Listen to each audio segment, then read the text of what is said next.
Hi mga kalabs, another day, another beautiful day mga kalabs. So narito diri sa Siquijor, sa Sambuluan Underground River. So nata-interviewon nga taga diri no. So manguta na taon sa kanindot ang Underground River nga pwede niyo bisitahan.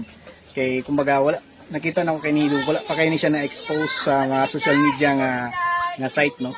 So ako pa tawag si Ma'am. Hi Ma'am. Hello guys! Ano mong pangalan Ma'am? I'm Chrislyn. Hi Chrislyn. Yes, akong ika-storya bitaw sa Sambulawan Underground River. Ano mo? Kuan siya, actually, nice siya. Kaya na siya, kuan, water sa sulod. Cave siya ha.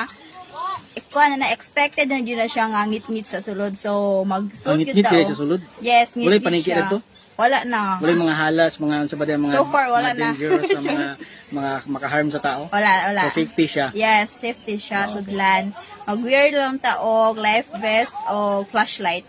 Kaya para in kaso, ngit-ngit yun siya. So katong kanang life vest nga ginagamit, free na siya. Yes, kung na siya, included na siya sa inyong entrance nga tag 250. 250. Yes. Okay. So pila ka minutes or hours na dito makasulod? Kuan, maglakaw lang taog 3 to 5 minutes. Then, pil na ang langoy, mga almost 45 minutes to 1 hour.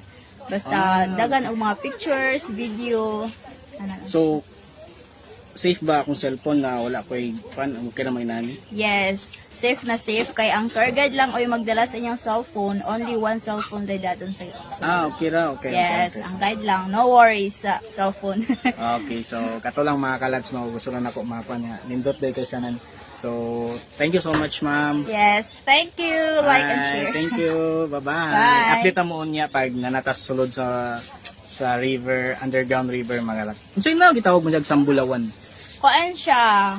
Ang kuan gyud ani gyud nga ang Sambulawan is kahoy na siya. Dako kay siya nga kahoy. Then kuan iyang udlot nga ni nga kuan dahon. If makuan siya sa adlaw, mo gold siya. Amo? Yes.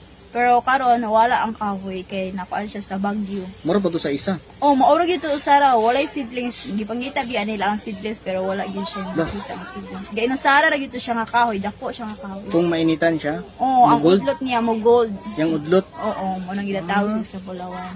Ayan. So, thank you.